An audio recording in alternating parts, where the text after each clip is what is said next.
as a token swap and bridging with a live demo, or if you want to learn more about the different types of DeFi wallets, you can head down to our booth at Talent Pavilion to hear more from our speaker. Thank you.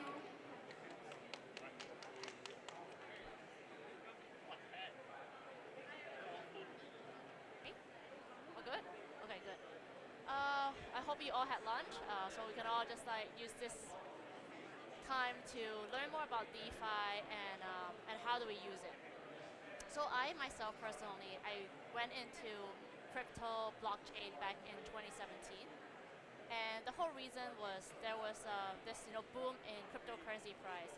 Bitcoin price was around 3,000 back then, and we all know what the price is right now. So it went from 3,000 to I think today it's around 36,000, which is like a 10x increase in price over the course of 6 years. So we all know how this cryptocurrency works in terms of fluctuation. But why are we focusing on DeFi? So this is what I want to share from my personal experience. So in 2017, when I started buying cryptocurrency, the only way I can do it is through a centralized exchange. So at that time, I used a centralized exchange called Bitfinex. And during that period, there were multiple scares. There are rumors that this centralized exchange might have issues. People are running to get their funds out.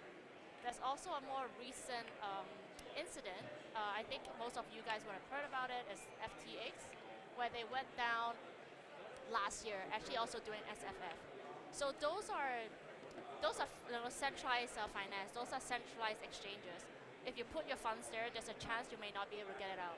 So this is why I want to talk about DeFi and I want to stress the importance of it. All right, so I think back to basics, right? We're going to share a bit about what actually DeFi is. And then second, we're going to explore about different DeFi wallets. Third, what are the different chains? I think we all heard about Ethereum, Bitcoin. There are 1,000 chains available today. And then lastly, and I think it's the most important, is actually how do we interact with it? How do we get to use it? So we're going to experience some DeFi firsthand. All right, so basic concept of DeFi. Imagine a world where you can just send funds to your friends without going through a bank or a payment institution. Imagine you can get loans without having someone to look at your credit score, to look at what collaterals you have, and having a human person assess you. And then lastly, you can also invest in projects that you like, invest in people, and you don't have to go through a centralized platform. So this is what decentralized finance is. It's basically utilizing blockchain technology so that you don't need to have a centralized authority to say yes or no to what you want to do. Okay, so how is it relevant to us? So these are some of the news that I pulled out just by typing in DeFi and then search on Google. You can see that many institutions are coming into the blockchain space, trying to adapt and be a part of decentralized finance. Why do centralized financial institutions want to be a part of it? It's because they can sense this force, sense this trend coming in. So, Crypto.com as an example, we issue a card and we work very closely with Visa, which is one of the payment and payment processors. So they're already working on stable coin settlements. What's the difference? Cryptocurrency is 24/7. There's no bank holidays, there's no weekends, it's literally 24/7. So imagine you can, as a merchant, right? Imagine you can just receive money real time. You don't have to wait for your bank or centralized payment institutions like Visa or Master to say, okay, now you can get your funds. You can actually get it real time. So that's the power of decentralized finance and running the transactions on blockchain. These are also very generic differences between CeFi and DeFi. For exchanges, CeFi, centralized authority. In terms of wallets, this is quite important, and we'll dive a bit deeper into this later. But essentially, when you have a wallet that is owned by a centralized exchange, you don't own it. You don't ultimately have the final say on the funds in that wallet. It's because those private keys are held by this third party. For DeFi, you hold your keys. So, right now, if you have a bank account with HSBC, at any point in time, they can freeze your assets. They can say that you have no right to get your money. That's because your money are with them. You don't actually own your money. But for DeFi, you own your money. No one can take it away from you. Availability, we just talked about, it's 24/7 for DeFi, business hours for CeFi. KYC, technically you don't need to be KYC'd for DeFi, you don't have to say who you are in order to use the blockchain technology. And then lastly, in terms of middleman, maybe this is not a good title, because for DeFi, the middleman or the middle layer are dApps and protocols, whereas in the financial world, the middlemen are the financial institutions and payment gateways, such as Visa and MasterCard. Okay, so talking about different DeFi wallets, this is important because in order to interact with the blockchain, in order to interact with DeFi, you actually need a wallet to begin with. So think first category, the two different type of wallets is there's a cold wallet and a hot wallet. The cold wallet are the wallets that you don't keep connected to the internet. It's essentially, you don't plug it in your computer, you put it away in your safe. So these are the funds that are most secure, because there's no way people can take it out unless you connect it to the internet. Hot wallets are the ones that are connected to the internet. It's more easily available, more convenient for you to use it. So I think sometimes you will see in the news where people use products like Ledger, Treasure, as cold wallets. They want to store Bitcoin away, put it in a safe, don't touch it for maybe 10 years. But then if you actually want to make frequent transactions on the blockchain, then you'll keep some funds in a hot wallet. Usually the advice is to just keep what you need to use. For the rest, you put it in a cold wallet for safety. For both of these wallets, there's also three types of accounts. One is called the EOA, the externally owned account, and this is the most common type of non-custodial wallet. So you still hold your private keys, just purely yourself. Usually, what the process is, when you open a new wallet, you will be given a private key, a seed phrase, and then you'll write it down on a piece of paper, store it away, right? This is the EOA.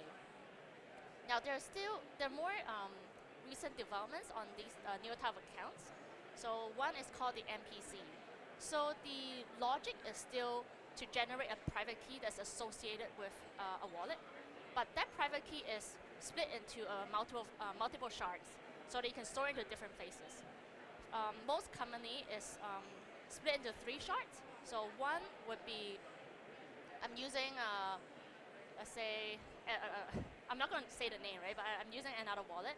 So when I first generate this MPC account, one shard will be held with that wallet, and then the other will be in your phone, and then the third one will usually be on the cloud.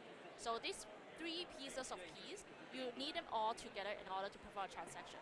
So the security level is still the same, but then it adds a bit of a convenience, because sometimes you can then associate your social account with a piece of key, so you don't need to type in your seed phrase or whatever to log into your account. You can just use your social login. And then the last one is the newest. It's called account abstraction. It removes the concept of having a private key to a wallet, because it's called a smart contract wallet. Essentially, each wallet is a smart contract. You need to interact it directly. This one is very, very new. I think in this FinTech Festival, I've seen some of the companies using it already. There are multiple benefits of using this account abstraction, because you can be very flexible in terms of what are the guesses that needs to be paid with. You can even have the sponsor, like you can have someone adapt to sponsor this type of transaction fees, the gas fees. So AA is new. We're all very excited to see how it's been developed and used. Okay, so what are chains and how they are different? From my day, back in 2017, blockchain obviously is there, Ethereum is also there, but a lot of chains are not there.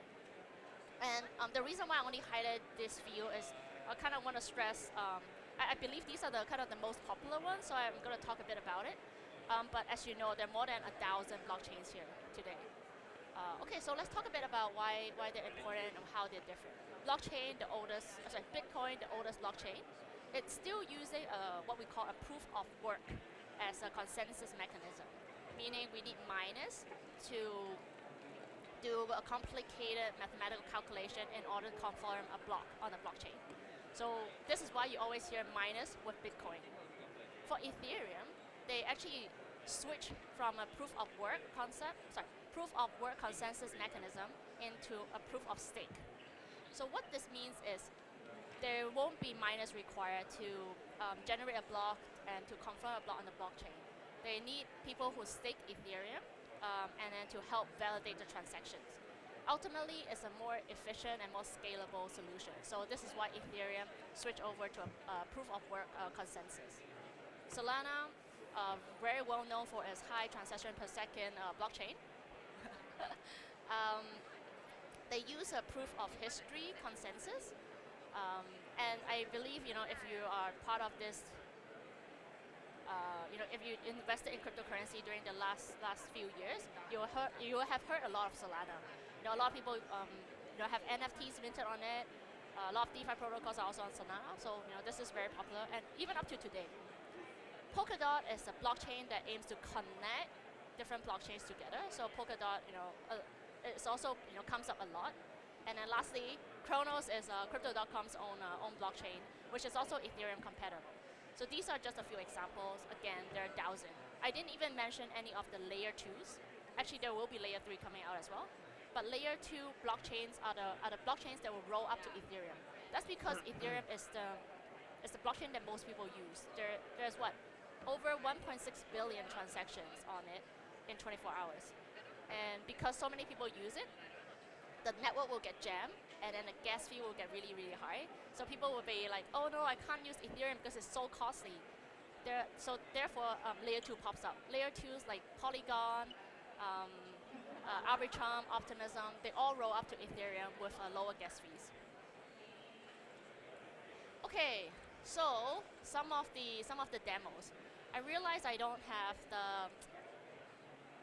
the cable to actually show my phone, but I did screenshots. So I'm gonna show you later. But if you're interested if you don't have a DeFi wallet right now and you wish to download one, you can do so. But otherwise, I think the most important step, as I said, is to have a wallet to begin with, right? So this is just using Crypto.com as an example. This is the whole journey, pretty simple. First, you download the app. You sign up. You have to agree with the T's and C's. You create your passcode. Then the next one is actually to create a wallet. The wallet is created already. That part is not that important. It's simple. What is most important is to back up your seed phrase. I said before, backing up the seed phrase is important because you are the ultimate owner of your wallet. If you lose it, you can't come to us. We don't have your seed phrase. Or you have it yourself, right? So this is the most important part. And these are just some of the news. People losing a few $100 million just because they lost their seed phrase. A guy, I still remember the news. A guy in Australia, he lost a few thousand bitcoins back in the days in a ledger, in a hard disk. He stored the password on a hard disk, and I think he dumped it. So he actually hired people to go to the dumpster trying to recover that hard disk because he lost the seed phrase to his wallet. So this is why it's very important. Okay, next thing is on-ramping. Once you have a wallet, how do you actually buy cryptocurrencies? If you don't want to use a centralized exchange, back in the days, it's nearly impossible to get money directly onto DeFi. I tried multiple ways. I still remember when it was my wedding in 2017, and my brother-in-law, he gave me Bitcoin as a wedding gift. And the way he gave it is, in Chinese tradition, there's going to be a red pocket. And inside that red pocket, I was touching. I was like, oh, quite thin from my brother-in-law. So I opened it, and inside was a QR code. And he said, look, it's Bitcoin. So my eyes just ooh. And I took out my phone that time, scanned the QR code, and I saw how much Bitcoin he gave me. I still held it on today. Thankfully it was a gift, so I can't just trade it, right? But so I held it. But yeah, at that time, it's impossible to just have money on DeFi directly. But luckily today, more and more payment institutions are opening up to the concept of people just buying cryptocurrency on DeFi without having to go through the full KYC. So I think this is a win for the industry. And just using our app as an example, you can see this on other apps as well, right? You can just choose a cryptocurrency. You just type in the amount you want to buy. Oh, one thing you need to be aware of is the network fee. So this method is new, and actually not a lot of payment institutions support it. Therefore, there will be a fee charge, usually not like a cheap one, so you need to be aware of the fees that you need to pay. And then afterwards, you can just like do a quick email verification, and then voila, you'll have Ethereum or whatever cryptocurrency you want to buy on your wallet. To teach you all a bit about how to check whether you have the funds on your wallet, you can also go to etherscan.io. So this one is an explorer for Ethereum blockchain. There will be other explorers for other blockchains. So you just need to type it in, input your address, then you'll be able to see the whole transaction log of whatever interactions your wallet has been through. So all the information are public and transparent, the power of DeFi. All right, next one is how to make a swap on chain. Say your friends are telling you this coin called PayPay, you really want to buy it. It's a frog emoji, you think it's the next thing. You saw it on Wall Street Bets. So how do you actually buy it? Again, using the app as a platform, you can swap. You can swap from Ethereum to whatever coins you want to buy. You just need to confirm the swapping, and then it'll be done. It's all very simple on the front end, right? But what happens in the back? Okay, so sorry, in the back, it's using Uniswap as an example. In the back is what we call a decentralized exchange, a DEX. We don't have someone who provides liquidity. We don't have a centralized bank to tell you, I have all the currencies, I'll give you whatever rate that I want to. We have liquidity providers, and they can be you or me. Anyone can be a liquidity provider. What they do is they provide both tokens. So they provide, let's say, Ethereum and PayPay, and then they put it into what we call a liquidity pool. So there'll be 100 shares here. And then when you supply the initial liquidity, they will give you back a token, an LP token to represent your share in the pool. And this is important because every time a trader wants to use your pool, you get a fee. So if I provide liquidity, I get a 0.3% fee because I'm supplying the liquidity. And then for the trader, they don't have to go through a bank or a centralized exchange. They can use liquidity pool provided by the community, and then they can just swap the tokens they want. So this is kind of like the beauty of liquidity pools. And how do we actually choose the pools that we want to use? What we usually use in looking at cryptocurrencies, we use two very popular websites. We use CoinMarketCap or CoinGecko. So you can type in the coins you want, like PayPay. Then you can just look at the last 30 days, search in markets, and then you'll see different liquidity provided. Just based on the volume, usually the highest the volume, the highest the liquidity, your rate will be better. So these are some of the tips you can use when you want to actually perform a swap. Okay. And then lastly, staking. We talked about Ethereum changing from a proof of work into a proof of stake. So a lot of people are actually buying Ethereum and staking it in order to sort of help out the community and earn a fee. How do we do it? Very easy. A lot of platforms will just say, you choose your Ethereum, and then you can actually choose to stake it.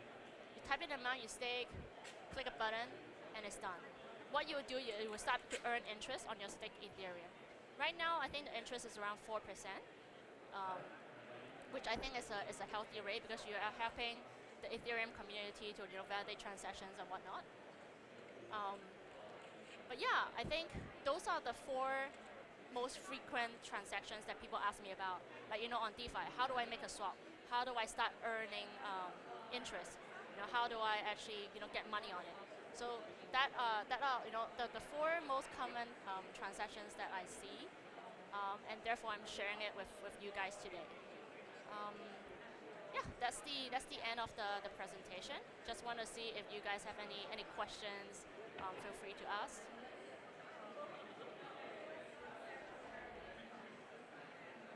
All good? All right then. Thank you everyone for coming. Thank you for your time.